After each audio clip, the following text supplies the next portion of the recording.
Mm. Good morning, good afternoon, good evening. This is Alan Burgos from the hashtag Walk with Lang channel. Welcome and welcome back to our channel.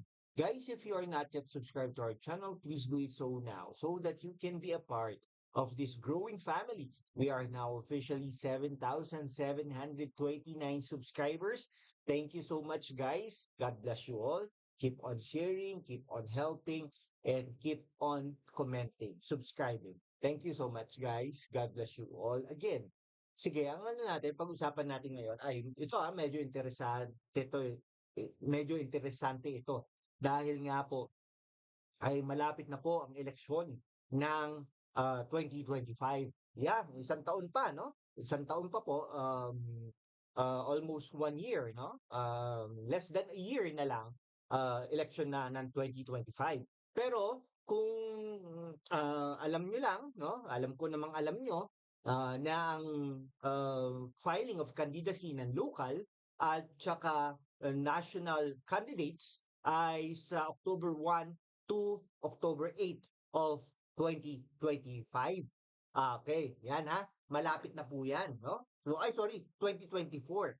October 1 to 8, 2024, yun po yung filing of candidacies para mai-prepare po ng COMELEC yung mga pangalan dun sa balota. Ano po yung balota? Yun po yung pagsusulatan natin or pagsishadean natin, no? Kasi ano na po tayo, no? Semi computerized or automated election tayo, no? Yun po ang sinishadean natin, no? Yung mga candidates na yun. Kaya nga naman, itong mga politikong ito ay talaga namang nagpaparamdam, no? Nagpaparamdam sa mga iba't ibang mga lugar para naman makilala sila o kung hindi pa sila masyadong kilala ng mga electorates, no? Tayo, no? Kaya lang ang rule natin bilang mga Pilipino ay maging mapanuri at maging matalino sa mga ganitong bagay.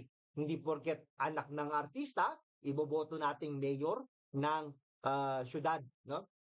Hindi po ganon. O kaya anak ng komedyante ay iboboto nating mayor o senador o kung ano pa man, congressman, hindi po ganon. Nagpapogi lang, nanalo ng famous actor, best actor, iboboto nating congressman o konsehal ng isang distrito ng isang syudad. Hindi po ganun dapat. Dapat mapanuri tayo kung ito ay naging mayor na, naging gobernador, naging congressman, naging senador, ano po yung nagawa nila. Lahat po ba ng napangako nila, nagawa nila?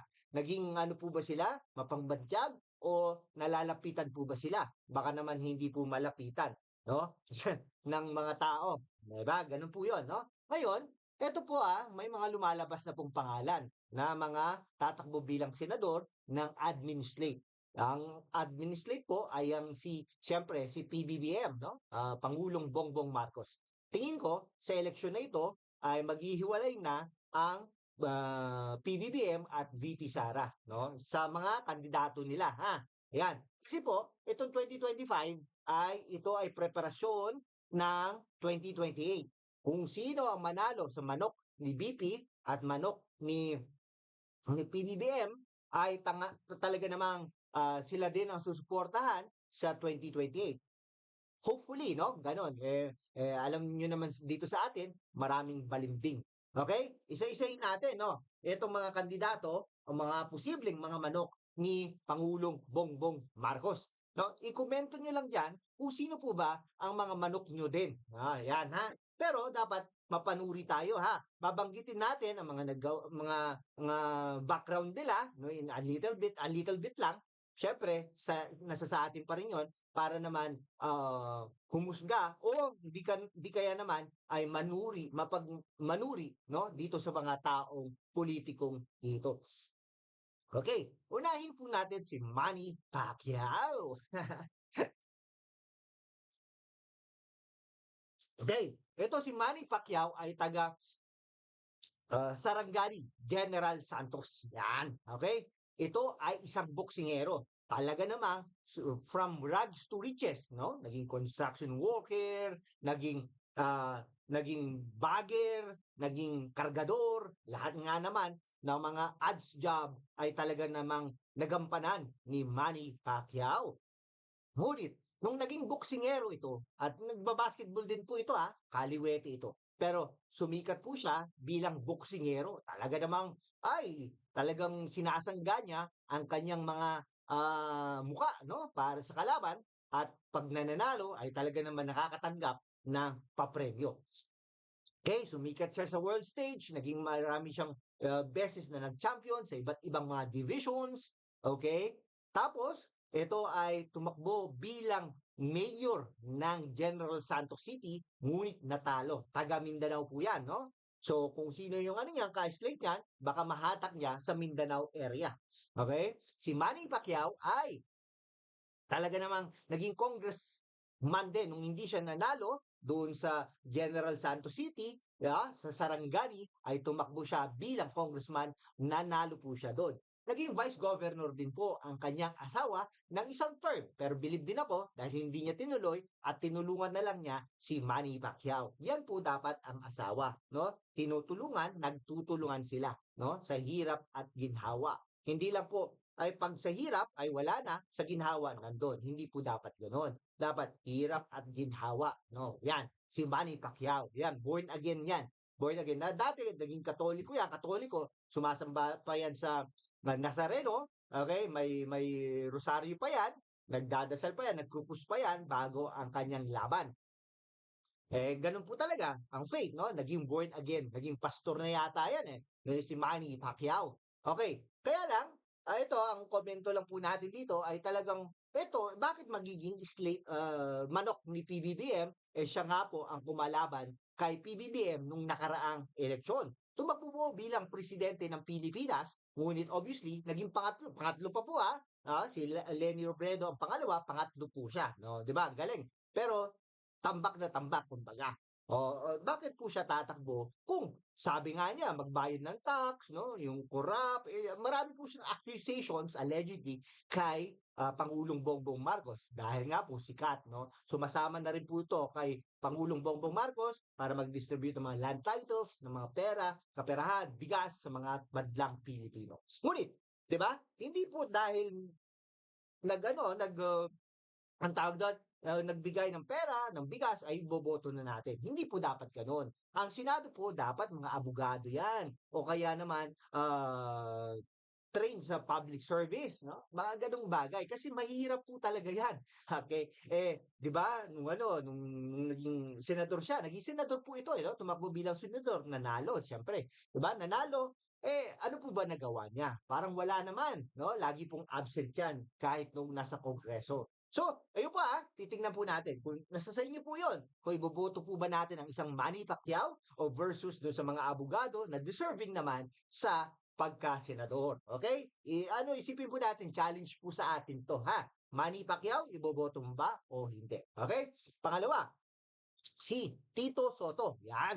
Ito si Tito Soto naman, kahit komedyante ito, naging vice mayor ito ng Quezon City, host ito ng Eat Bulaga, at saka ito si Tito Soto ay dating naging Senate President. No? Madami yan. Naging Majority Floor Leader, naging pro tempore. Matagal po itong naging senador. Okay? Kaya lang naman, kung ikaw, ano ba, lagi bang adobo? Lagi bang tinola? Something like that, no?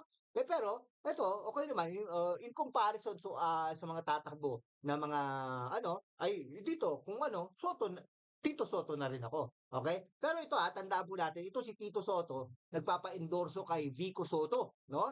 Na anak ng kanyang kapatid na si Vic Soto diyan sa Pasig. Ngunit hindi ito siniportahan nung tumakbo bilang Vice President o sinuportahan man lang, hindi publicly, no? Ano ba klase yun? Di ba? Kamag-anak nga eh. Di ba? Bakit ganon? Kaya nga dapat naku iisipin din ni Tito Soto kung susuportahan niya si Vico Soto diyan sa pagka-mayor. No, kung hindi susuportahan ni Tito Soto si Vico Soto, dapat ang Pasig din ay hindi suportahan si Vico Soto. Okay? Yan po Okay, Tito Soto, ikaw, pabor ka ba kay Tito Soto? Hindi ko po alam. No, para ako tingin ko sana maiba naman, no? Para pero kung mananalo at mananalo din naman ito si Tito Soto, no? Pero ito challenge po sa atin. Kung hindi po natin maipanalo ito si Pacquiao at si Tito Soto ay tagumpay ng badlang Pilipino, ng Pilipino. Okay? Kasi po tayo, aral na tayo, no? Pero ito, hindi ko naman sinasabing hindi po nag-perform ng mabuti. Nag-perform po ito si Tito Soto. Kaya nga po baka manalo din po ito si Tito Soto. Okay? Ayun po, no? Ang pangatlo po ay si Ping Lacson. Yan, napaka-ironic. Kasi ito yung mga kalaban ni PBBM nung mga nakaraang eleksyon. Kiao, Tito Soto bilang Vice President, Pacquiao bilang Presidente, Ping Lacson bilang Presidente ng Pilipinas. Marami rin po yung binato. Pero magaling po ito si Ping Lacson. Dating PNP Chief, okay? Si Ping Lacson ay siya lang po ang hindi, aside from Joker Arroyo, siya lang po ang hindi tumatanggap ng pork barrel, no? Yung mga gano'n, mga magaling po 'to sa budget, no? Si Ping Lacson. Okay? Kung ako, pagpipiliin, ito, boboto natin ito si Ping Lacson. Okay? Kaya si Ping Lacson, ha?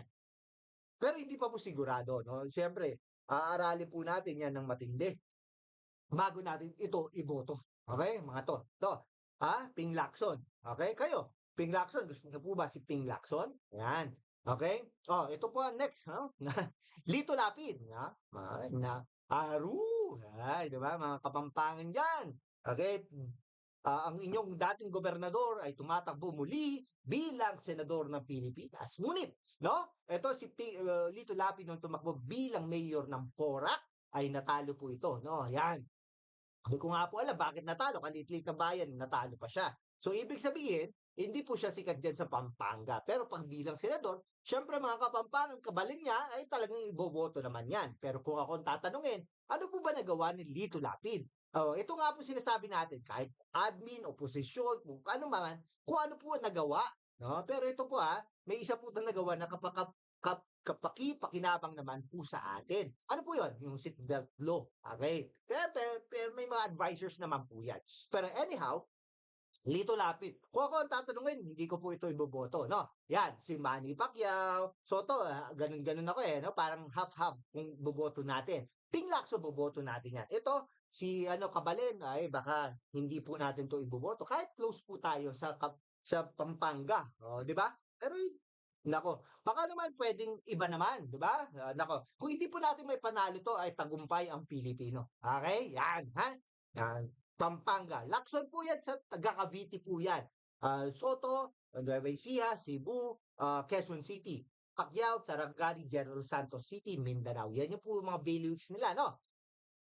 Ang susunod na pwedeng posibleng maging manok ni PBBM sa 2025 ay si Pia Cayetano. No, kung ako, boboto ko po ito. Atleta, okay? Kaya lang medyo may problema lang dito, no? Sige, later on, ay ano natin, no? Atleta po yan, taga-Taguig, naging congresswoman, okay? Ano pa ba? Taga-Taguig yan, syempre susuportahan niya ang Taguig, no? Tapos ano pa ba? Abogado po yan. Ayan maganda, no? Maganda na, atleta na, abogado, volleyball player pa yan, siklista, o yan, siklista, no? Cycling. Okay, ayan. Ito, iboboto natin ito, no? So, dito sa slate na ito, yung mga binabanggit nating pangalan, Ping Lacson, Cayetano, iboboto natin yan, mga yan. Okay? Sige po. Tapos, pagkatapos po nun, ay si Erwin Tulfo. Diyos ko naman. Tulfo. Si Raffy Tulfo po ay senador na ngayon, no? Ang dami pong subscribers niya sa YouTube, no? O sana naman i-subscribe niyo tayo, no?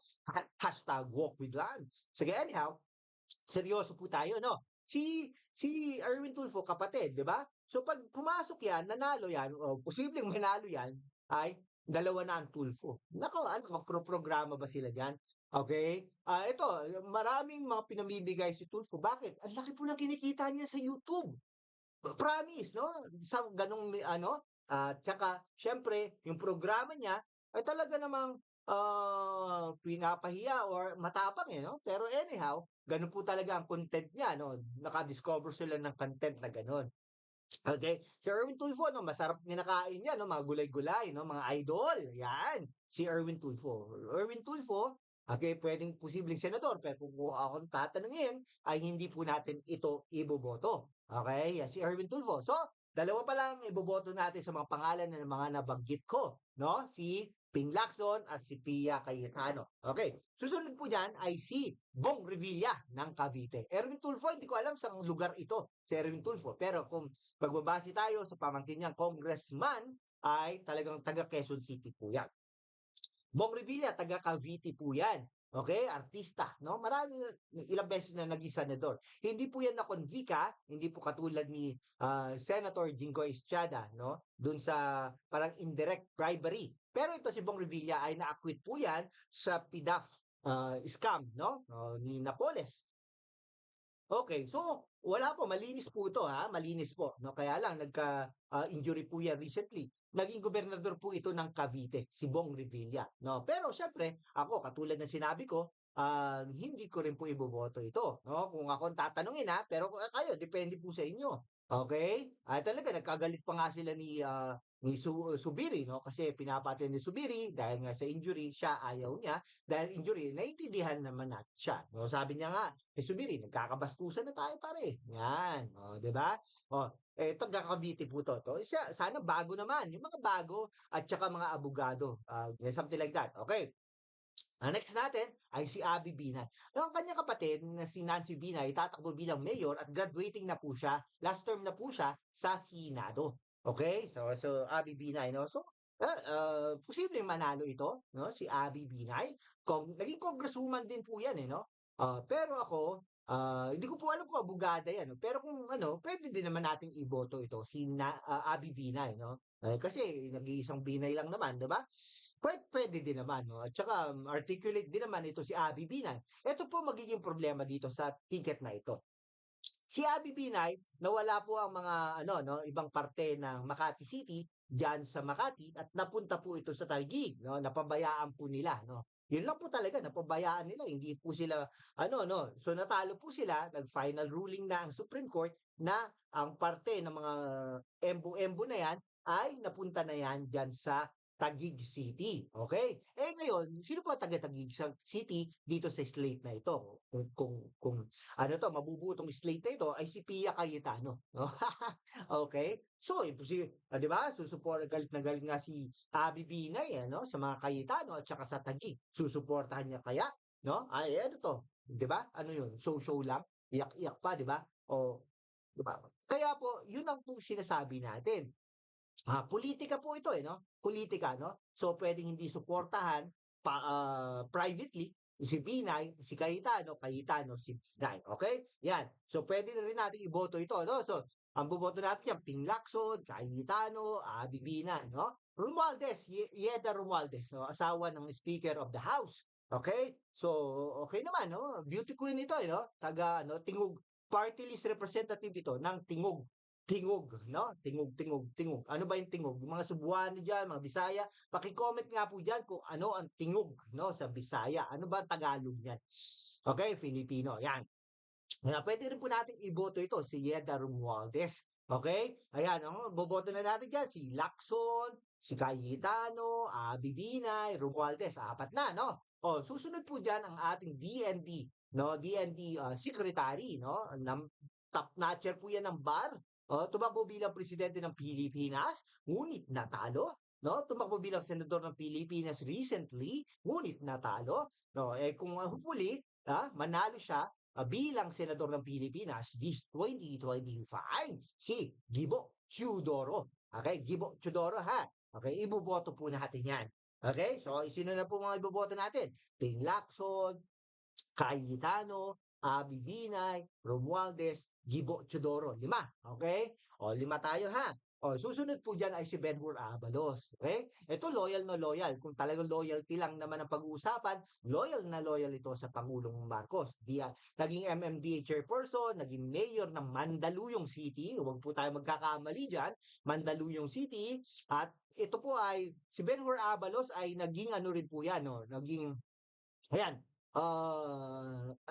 yan, naging mayor. Naging ano po 'to 'no, campaign manager ni Pangulong Bongbong Marcos nung tumakbo bilang, Vice Presidente at Presidente ng Pilipinas. Campaign manager ng Metro Manila yata 'yun, 'no, nung ano siya, nung Vice President 'no, tumakbo bilang Vice President at nung Presidente naman campaign manager at the whole, 'no, si Benhur Abalos. Kaya po nag-resign ng maaga bilang MMDA chairperson ni dating Pangulong Rodrigo Roa Duterte. Okay, ngayon ay, abogado din po 'yan 'no. Sa tingin ko, baka hindi manalo pero iboboto po natin 'yan 'no. So ang iboboto po natin diyan, Ping Lacson, Cayetano, Bibinay, Romualdez, Tudoro, at Benhur Abalos. Anim, no? Ang last po natin ay si Richard Gomez. Ayan.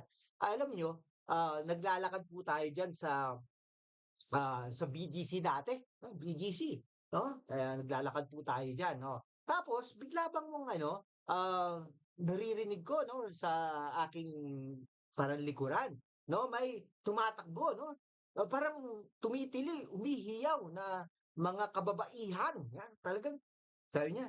Tapos mga nagsasalita, Richard! Richard! Ay, si Richard! Gano'n, gumaganon, di ba? So ako naman, siyempre, hindi naman yun ang aking pangalan. Talagang tuloy-tuloy lang po tayo, di ba, na naglalakad. Tapos, biglang ano, no, talagang kinalabit ako. Yung kinalabit akong gano'n, sabi ko, sino kumakalabit na ito? Tapos tumitili.